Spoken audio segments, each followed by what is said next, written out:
El 27 de julio de 1890 se oyó un disparo cerca del pueblo francés de Auvers-sur-Oise. Era el sonido del suicidio, el último acto desesperado de un hombre enfermo. Su nombre era Vincent Van Gogh. 2 días después, una vida de lucha llegó a su fin.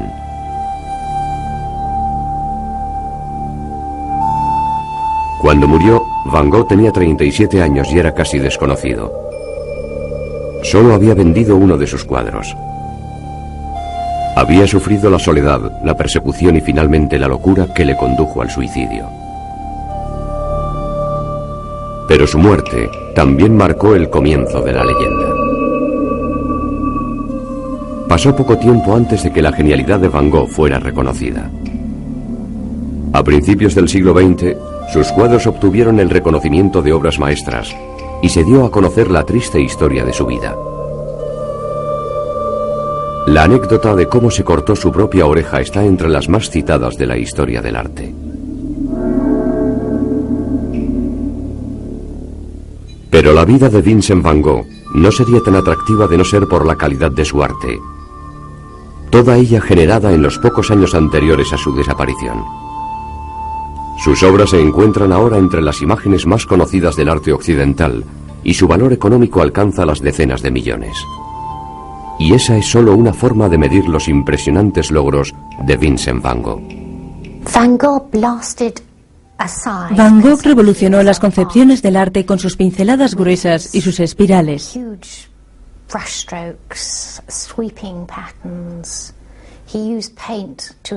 Solía pintar para expresar emociones puras de una forma que nadie más hacía en el momento y que no se ha conseguido desde entonces. Le preocupaba la gente y el ser humano, la condición humana. En otras palabras, la emoción humana. Y eso es algo que de alguna forma en el Renacimiento fue subestimado. Y liberar, como otros habían liberado el color. Van Gogh también liberó el color porque era parte esencial de lo que estaba haciendo. Pero, por ejemplo, tanto Gauguin como Cézanne también lo habían hecho de distintas formas, como Monet y Seurat, y de ahí viene la importancia de que aportara una nueva dimensión de una forma violenta a las bases del sentimiento del arte moderno.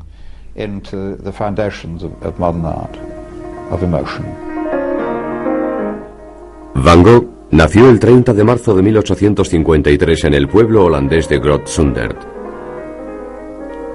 Era el hijo mayor de un pastor protestante, un chico tranquilo e introvertido que disfrutaba dibujando los paisajes de su entorno. A los 16 años comenzó su carrera artística.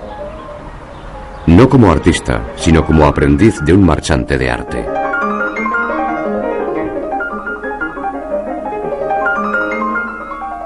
Aunque apenas produjo creaciones propias, el trabajo del joven Vincent le puso en contacto con grandes obras. En los Países Bajos admiró a los maestros holandeses, Rembrandt y Holst. En Londres desarrolló un gusto por John Constable.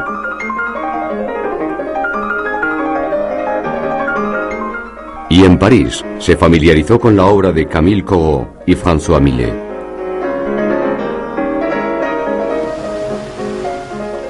Cuando trabajó en Londres se enamoró de la hija de su casera. El rechazo de esta le traumatizó. Y Vincent nunca fue capaz de tener una relación estable con una mujer. También tenía problemas en el trabajo. En marzo de 1876 le despidieron de la sucursal parisina de Goupil's por haberle dicho a sus superiores lo que pensaba del negocio del arte. En los 3 años siguientes, Van Gogh fue profesor en Inglaterra. Comenzó la carrera de sacerdocio y pasó varios meses como evangelista en la desolada región minera de Bélgica, el Borinage. Pero esto también acabó en despido. Se dice que se tomó el mensaje cristiano de la caridad demasiado en serio, y sus superiores no tenían buena opinión de un predicador que iba vestido con harapos tras haber donado sus mejores ropas. Intentó con todas sus fuerzas seguir los pasos de su padre en la vida religiosa y con el trabajo de misionero. Se involucró tanto que preocupó a sus superiores, que llegaron a pensar que era más peligroso que útil. Una de las razones por las que se enfadaron sus superiores fue porque se metió demasiado, se implicó demasiado con la gente. Les daba su dinero, sus ropas y todo lo que tenía. En su familia había artistas y él había demostrado tener talento desde pequeño. Su hermano Theo fue la influencia motriz que le guió y le introdujo en el arte de la época. Vincent tenía 26 años y carecía de ocupación. En el verano de 1879 tomó la decisión de ser artista. El resultado sería impresionante. Theo había sugerido que Van Gogh se hiciera artista, pero él rechazó la idea. Aunque más tarde enfermó y en su convalecencia comenzó a seguir los consejos de Theo. Comenzó a dibujar y a pintar. Ahí fue cuando empezó. Transfirió su interés por los pobres y dejó de predicarles para pasar a pintarles y dibujarles. Cuando Van Gogh decidió dedicarse a la pintura, aún quedaba mucho camino por delante para que llegaran sus obras más famosas. En 1879, Vincent había hecho poco más que algunos dibujos. Sabía que le quedaba mucho por aprender para hacerse profesional. Así que comenzó a estudiar libros de texto de anatomía y perspectiva y copió las obras de Millet. Pero pronto se dio cuenta de que el estudio aislado no era suficiente. En octubre de 1880 se trasladó a Bruselas. Allí asistió a clases de la Academia de Arte y se hizo amigo de un estudiante adinerado, Anton van Rappard. Comenzó a crear dibujos sombríos inspirados por su época en el Borinage y consiguió dedicarse a tiempo completo a sus estudios gracias a la generosa ayuda económica de su hermano.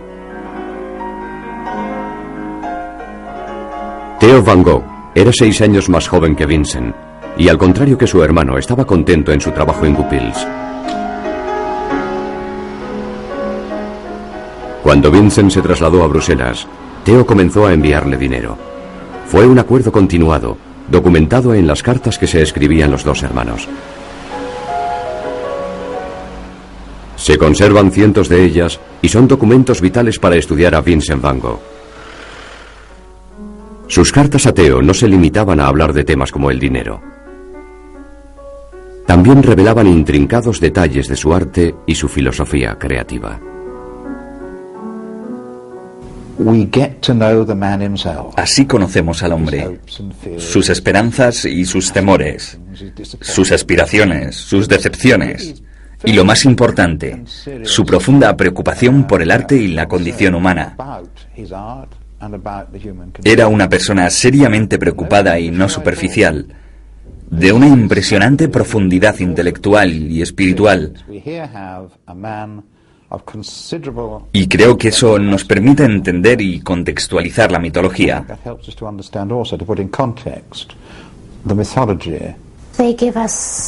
Nos permiten entender sus pensamientos, ideas y creencias. Se las escribía a Theo, por lo que se expresaba muy directa y sinceramente. Tenemos gran cantidad de información sobre lo que sentía por la pintura y la vida en esas cartas. Las únicas pausas en la correspondencia entre Theo y Vincent datan de los periodos en los que vivieron juntos. En la primavera de 1881, ambos se encontraron en la nueva casa familiar de Etten. Pero pronto regresaron los problemas personales. Ese verano, Vincent se enamoró de su prima, pero se vio rechazado de nuevo. También estaba perdiendo su fe cristiana, un auténtico problema en la casa de un pastor. A finales de 1881, tras una discusión con su padre, el nómada Vincent volvió a trasladarse, esta vez a la capital, La Haya. Allí tomó la extraña decisión de convivir con una prostituta sin hogar llamada Xiang, a la que retrató en un cuadro llamado Dolor. Su sentido de la caridad cristiana no le había abandonado, pero Vincent se dio cuenta de que aquella relación estaba afectando a su capacidad de trabajo. Para su 30º cumpleaños, en marzo de 1883, Van Gogh ya sabía que tenía potencial. En La Haya trabajó junto al pintor de paisajes Anton Mauve y comenzó a trabajar con óleo. Mujer en un bosque es uno de los primeros cuadros de Van Gogh que ya exhibe la pincelada gruesa que sería la característica de su obra en su madurez. El tejedor en el telar es una de las muchas obras iniciales de Van Gogh que representan campesinos trabajando. Es una imagen muy diferente de las obras más conocidas del pintor. De nuevo, vemos una paleta oscura, y al contrario que sus últimos lienzos, hay un sentido de implicación emocional en la temática. Cuando terminó este lienzo en mayo de 1884, Vincent había abandonado La Haya frustrado por la exigencia emocional de Sion. Pronto regresó con su familia, que se había mudado al pueblo de Nieuwen. En ocasiones, los padres de Van Gogh se desesperaron con su hijo mayor. Era difícil y antisocial, y realizaba sus comidas aparte, en el hogar familiar. También continuaron sus dificultades emocionales. En el verano de 1884, una mujer se enamoró del extraño artista. Esta vez fue Vincent el que la rechazó a ella, tras lo cual la desgraciada mujer intentó suicidarse. Lo peor estaba por llegar en marzo de 1885, cuando murió el pastor Van Gogh. Fue una gran pérdida para la familia, pero la reacción de Vincent fue sorprendentemente fría. En una carta a Theo, describió que la muerte de su padre simplemente le había impedido trabajar unos pocos días.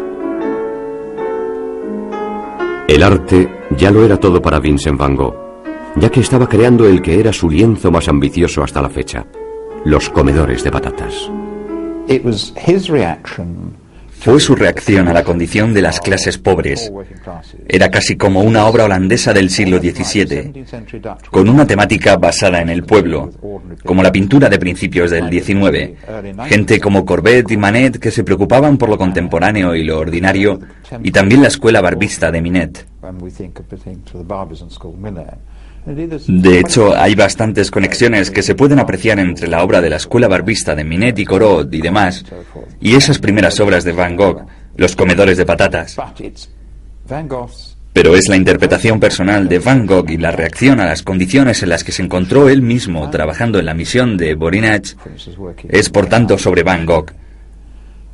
Es sobre los comedores de patatas, pero creo que sobre todo trata de él mismo.